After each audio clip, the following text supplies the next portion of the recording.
But Rory's trying to get his name out there. He's trying to change it. Like I said, he's been pounded and bashed for 2 years. So now he's trying to change his image, looking like Arnold Palmer, doing YouTube golf shows. He was doing the pounding initially, and then his side started losing, and now he has to make the pivot. Let's not make him out to be the victim here. Boom! The Tuesday show, folks, with me, Big Boy Pants Golf, and Digsies. We're going to break down all the poppin' things that are going on golf right now that you might not have been able to pick up with because there's so much going on. Digsies, good to have you on, bro. What's up, buddy? It's the double G's, the golf gurus. Digsies and Big Boy Pants Golf. We are literally the golf gurus because we know everything about golf. We know more than you. We spend a lot of time on Twitter and Instagram, You don't have time for this. We do. We break it down. Let's begin. Topic number 1. We got the match coming up with, again, we're being force-fed Rory McIlroy and Max Homa. It's turning my stomach at this point, dude. Honestly, I won't tune into the match anymore. Like, it's funny how this has happened. Like, the first match happened, Phil and Tiger. I was on my honeymoon in Antigua, and it was the day after Thanksgiving. I'm on my honeymoon. We were there for like 4 or 5 days already, so we were winding down. But, like, I was like, oh, I need to watch this. I need to get streaming. And then I'm in a foreign country, so, like, Bleacher Report wasn't working. So, like, I'm asking our butler, like, hey, do you have any like pirated streams so I could watch this? And my wife's like, we're on a honeymoon. So like, that's how intense it was for the first match. But now, even if it's on the TV and I could just sit down on my couch and pop it on, I probably won't. Like I might, the past few matches, I put them on for like 5 minutes and I turn them off. It's like, we're over the matches, like I'm sure like some people will tune in, but I'm over it. We already have the match anytime you want if you go to Bryson DeChambeau's YouTube channel. Exactly. I mean, those are actually good matches. You don't have to pay anything. It's already there. The concept is done and dead and over with.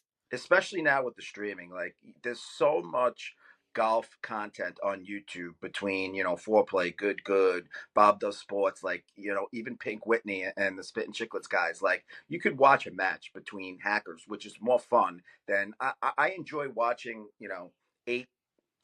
5 to 8 handicap golfers play each other than I do professionals. Like, I want to watch professional golf. I'm going to watch it on the weekend when, there's $1 million at stake. If I want like a match and to laugh and enjoy it, I'm going to watch some random guys. When I watch the pros, like the Bryson Challenge, when he played Rick Shields with 3 clubs, I didn't watch the whole thing. I kind of, scroll through it. But it's fascinating watching Bryson only have 3 clubs. That's the kind of stuff I want. Yeah. Mixed up a little bit. Throw a lion out there. Throw a tiger. We need more entertainment. You've always got to one-up it, right? If we've already been there before. Like a 7-iron challenge, like Rory plays with a 7-iron versus a guy with 14 clubs. Like that's interesting. Why'd you say Rory?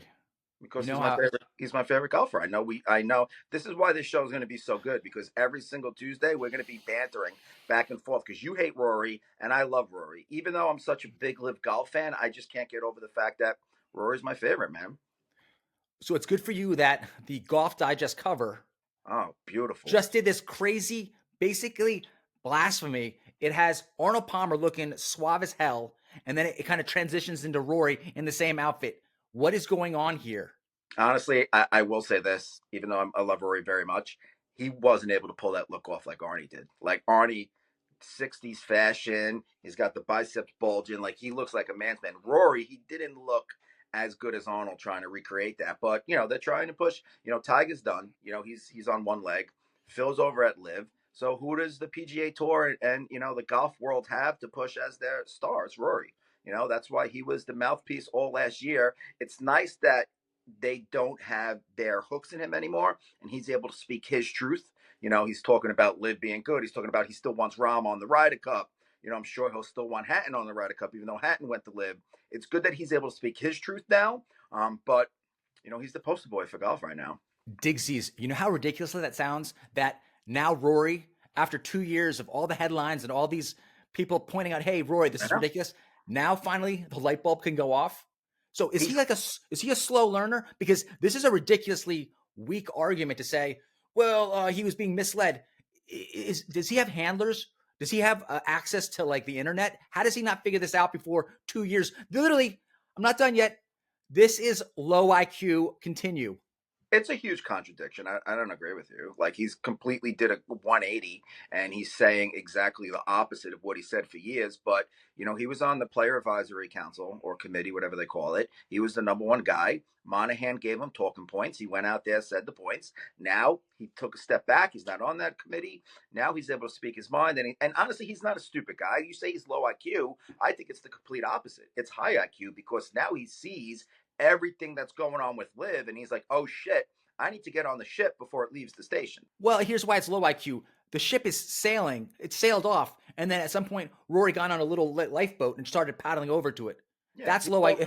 Had it figured out in the first 2 months, 3 months, sure, that's high IQ. If it takes you 2 years and millions of people are telling you, hey, Rory, you're a moron, that's low IQ. Let's continue, though. Let's continue. We got more Rory. Now he pops up with Micah Morris in a long drive competition.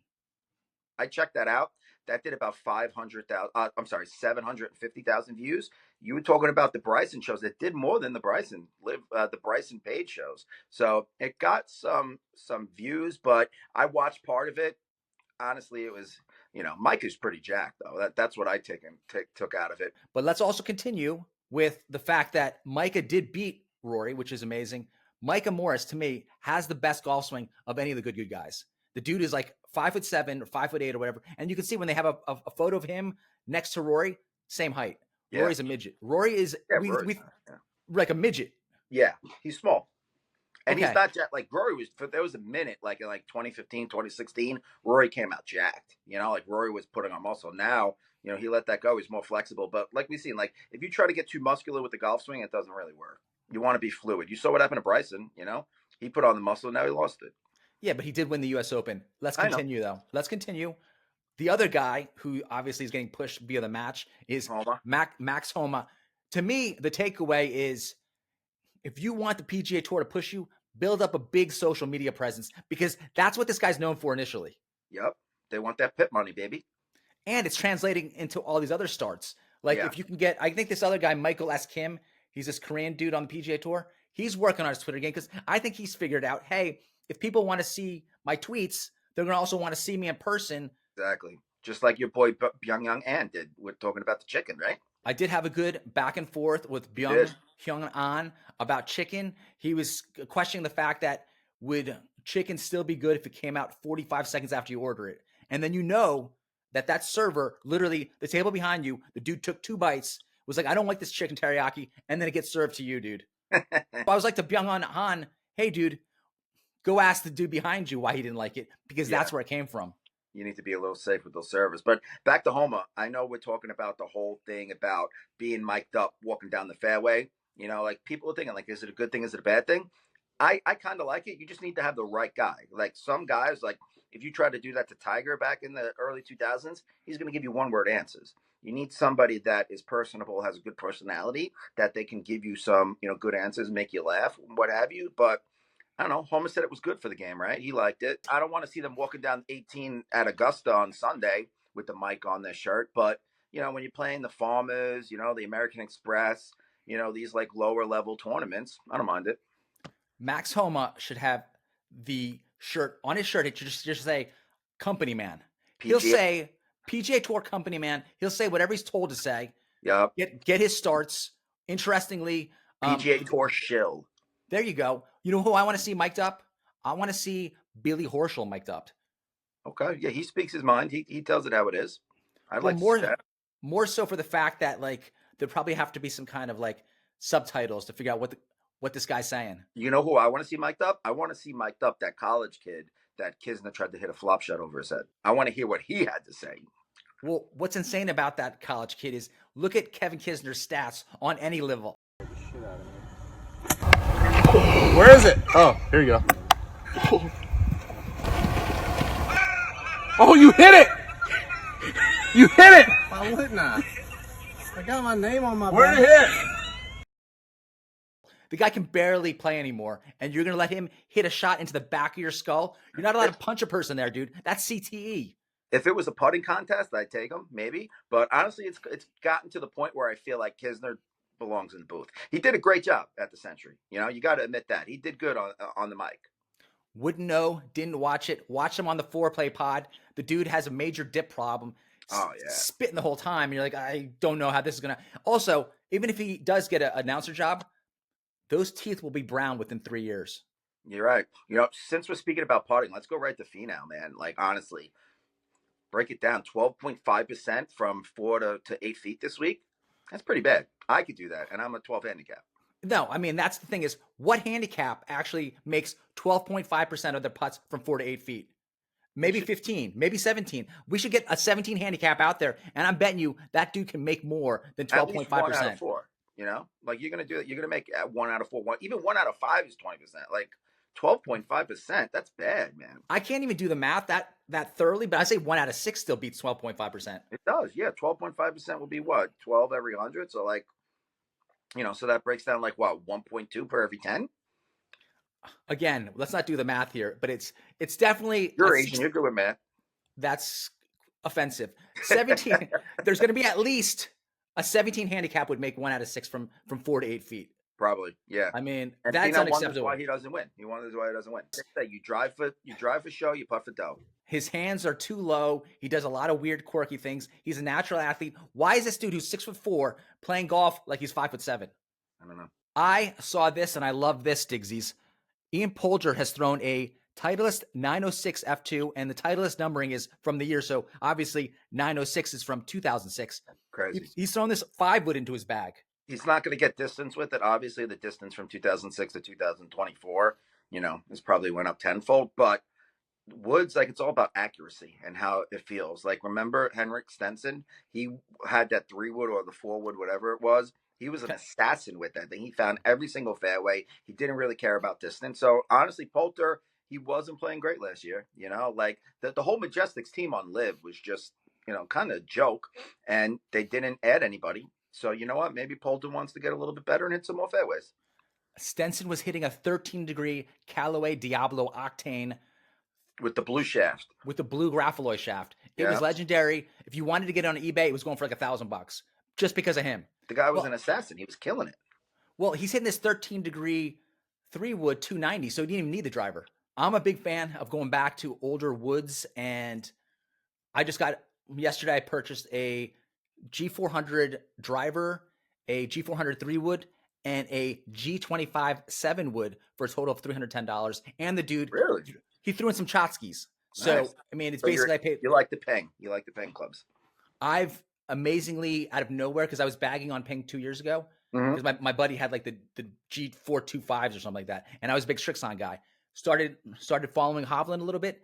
Realized he's sticking with the Ping I210s instead of going to the Ping I230s. Got a set of I210s off of eBay. Black dot, the U wedge is green dot, which is more upright. And it's like someone knew that I'm a good person, and that's the set for me. The whole thing works, dude. Perfect. Like butter, so easy to hit. And then you start going back into I've had the G400 in the past. It's an awesome driver. It's all about feel, man.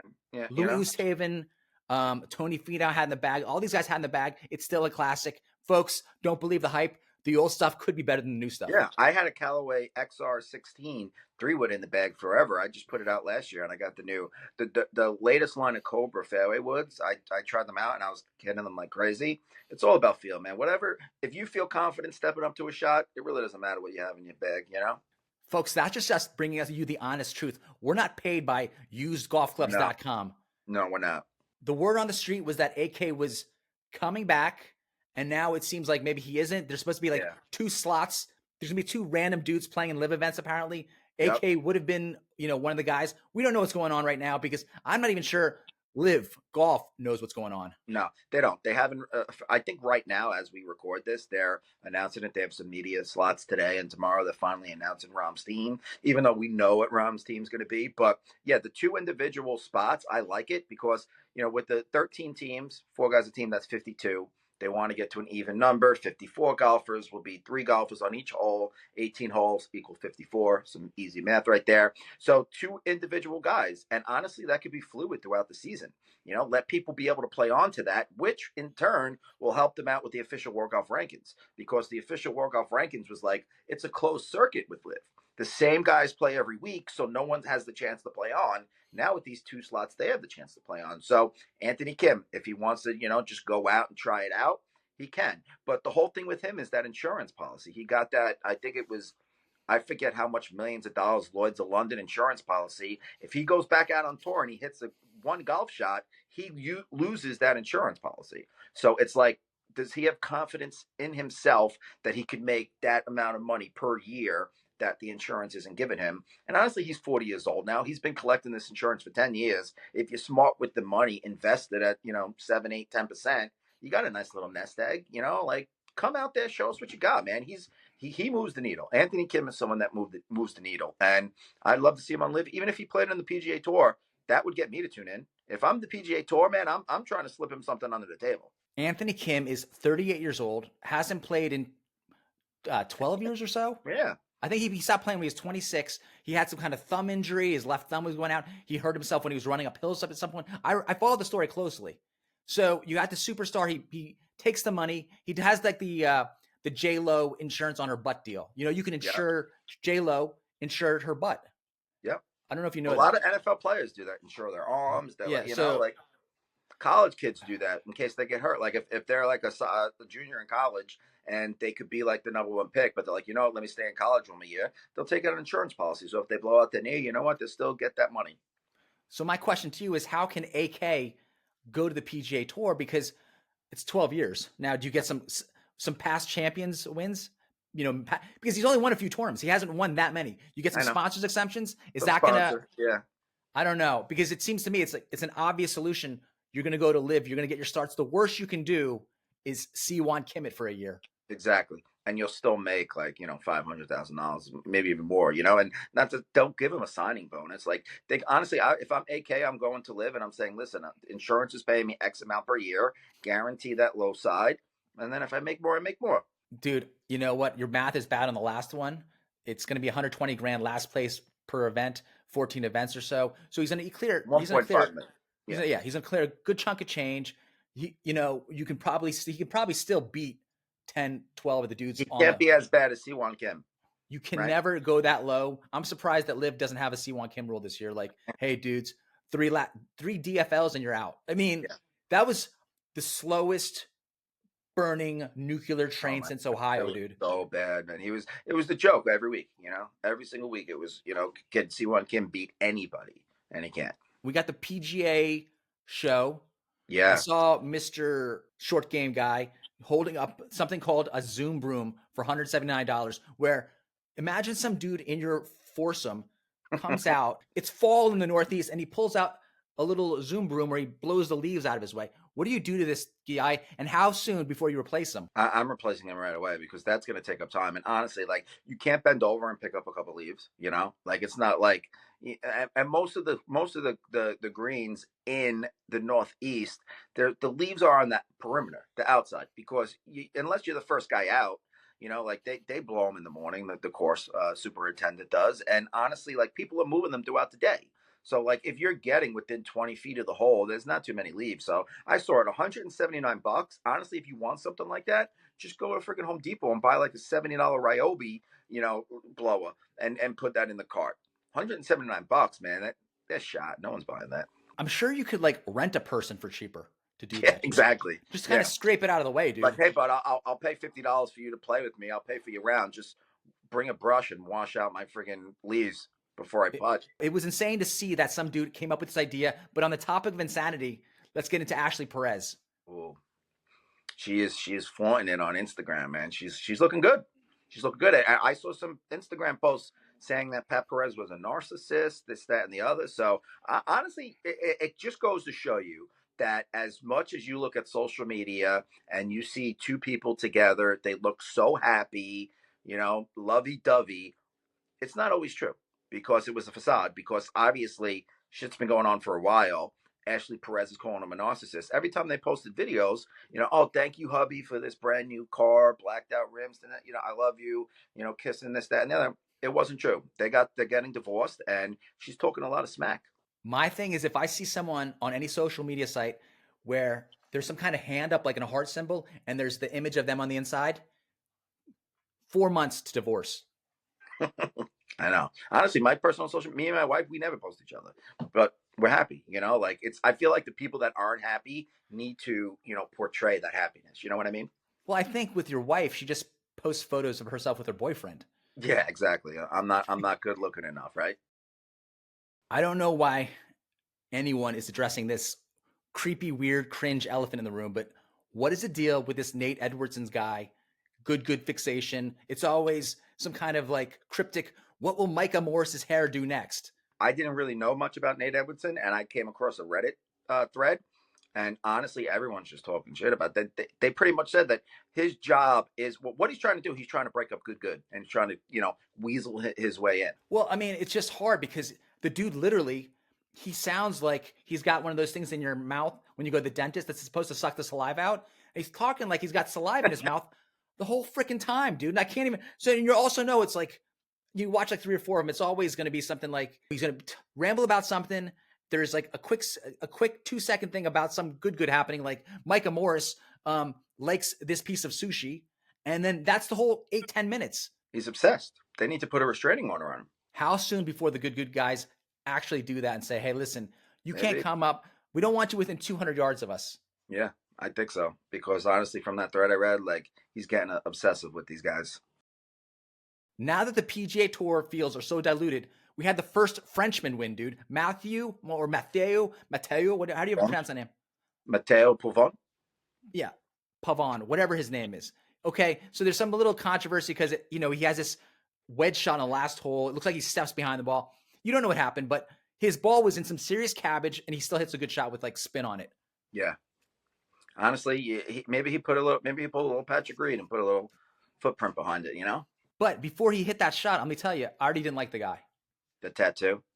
Yeah, dude, because I see this thing on PGA Tour on Instagram or something, and it has this whole, it's like this paragraph on the back of his hand, dude. That's such a strange place to have a tattoo. Like that little like lyrics or like phrase, whatever, like maybe on like your chest or like your ribs, but like on the back of your hand.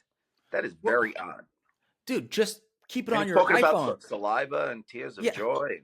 Yeah, dude, just keep that whole quote on your phone. You can see it just as easily. It's probably easier to have it on your phone before you swipe on anything. Like here's your quote. And the quote is, the saliva that flows now will become the tears of joy tomorrow. I don't even know what that means. And you know what? People in the comment section were clueless too. So this French dude jumps in to explain it because everyone's like, yo, dude, I think I would have chosen another different word than saliva. Yeah. And he's like, well, the French guy's like, in French, the word saliva, it also means like sweat. Well, there you go. It's still weak, folks. He said that the comments. I saw something that it came from somebody from Harvard, or like something with a Napoleonic Revolutionary War or something like that. I don't know. Well, I don't think France is actually crushing it right now as a country, but we'll not touch that topic. Let's get to the next one. And we got Mathieu from the, I guess, formerly DP World Tour winning, but now you got Meronk, who earned his way from the DP World Tour onto the PGA Tour. The interesting thing about Meronk is that Freddie Couples put out the tweet that Meronk is his type of guy, and he can't wait to see him on the PGA Tour. How many L's is Freddie Couples taking? Ton of L's. He's just, honestly, he's speaking too much about, like, honestly, these people aren't going to realize, like, now it's 2 years. It's like how you said about the whole low IQ, high IQ thing. Like, LIV is here to stay. Like, it's obvious now. Once they sign Rahm, that was the final nail in the coffin. So it's like back off, stop talking smack. And honestly, Meronk, he's like top 40 in the world right now. He was an outside shot to make the European Ryder Cup team, and I think he's not a name that the average golf fan would know, like the casual golf fan. But guys like us, we know who he is. We've known him for the past 2 years, and he's a plus, especially for the cliques, because the cliques, man, they were like another Ironheads with C1 Kim. They really couldn't get anything going last year. But Martin Keimer's healthy. They got him, Richard Bland. They might be able to make some noise. Boom. Final topic. We got the PXG clothing line popping out. And when I first saw this, I was like, this is the best way to tell your buddies that you're getting divorced and you're going to start dating the FedEx delivery dude. Yeah, that polo with the club on it was very strange. I feel like the fashion now, golf fashion, like it used to be loud like a few years ago. The past few years has been subtle, calm. Now it's getting loud again. But I checked out their website. A lot of their stuff isn't as loud, but it is very strange. It's not as fashionable and comfortable as like a Long Island Golf Co. polo, but what are you going to do? Folks, check out Long Island Golf Co. And don't forget to subscribe, share, and like, because this Tuesday show is kicking off hard. Yes, every single week, folks, we're going to be rocking and rolling. The two-man crew, the two Gs, the two gurus. And yeah, man, we're excited for this golf season. LIV starting this week. We got a lot of stuff to cover. Why Tuesdays? Because we're getting you to the hump day, baby. Exactly. Digsies, I've got 3 letters for you. SSG. Man, news broke yesterday that the PGA Tour is taking an investment from SSG, the Strategic Sports Group. It's $3 billion, okay? It's headed up by John Henry of the Red Sox, Liverpool Penguins, Steve Cohen of the Mets, Arthur Blank of the Falcons, and a few others. Now, the way I see it is I think they're making a mistake. This whole deal with PIF was to bring the game of golf together. No more the divisiveness, no more divide. Everybody was going to be living together under one happy big umbrella. Now they're taking money from SSG and they're, pretty much boxing out PIF. Now there is chance for PIF to come on later. I know there was questions about the DOJ accepting the deal, PIF PGA Tour, but the way I see it is obviously these guys at SSG are great businessmen. If you're a billionaire, you don't just luck into that. But on the sports side of things, they're not great sportsmen. Arthur Blank and the Falcons, they've only been to the Super Bowl twice. The whole 28-3 against the Patriots, that wasn't great. Steve Cohen just bought the Mets, going to bring you a World Series. He spends all this money, the team fails. Now John Henry, he brought, a few World Series to the Red Sox, broke the curse of the Bambino, but he's been so distracted lately that the Red Sox are like in the bottom 20 of payroll right now. They're not spending money because he's so focused on this. So I don't know. I don't think it's a smart deal for the PGA Tour. To me, what's odd is you're also kind of putting PIF on the back burner, saying, hey, we're getting these guys in first, and then, hey, we'll get around to you too, and you can also invest. I don't think PIF wants to be thought of as an also. No, they want the main seat at the table. Yasir wants to be the man behind golf. He wants to be the guy holding the threads, pulling the threads, and like sitting on the board. And honestly, like they take $3 billion from that. Like, why can't they just come up with a deal? All right, we're going to do $5 billion investment, 2.5 from SSG, 2.5 from PIF. They have equal shares. PIF gets to the table the same time SSG does, and it still brings golf together. Like, honestly, Keith Pelly said that a deal was coming, before he was going to step down. Obviously, he was wrong. That guy's been wrong a lot. He didn't do a great job with the DP World Tour. And Jay Monahan, I know he's staying on until this deal gets done, but maybe they should get rid of him and bring in a new chairman to get the deal done, because you really want Monahan to get this deal done and leave a mess for the next incoming, chairman, president of the PGA. Like, he didn't do a good job to begin with. Why are you letting him, dictate terms? It's very weird in terms of the whole Star Wars thing. Is like, how many times does Darth Vader and his overlords fail, but you still keep him in power? Yep. That's Jay Monahan.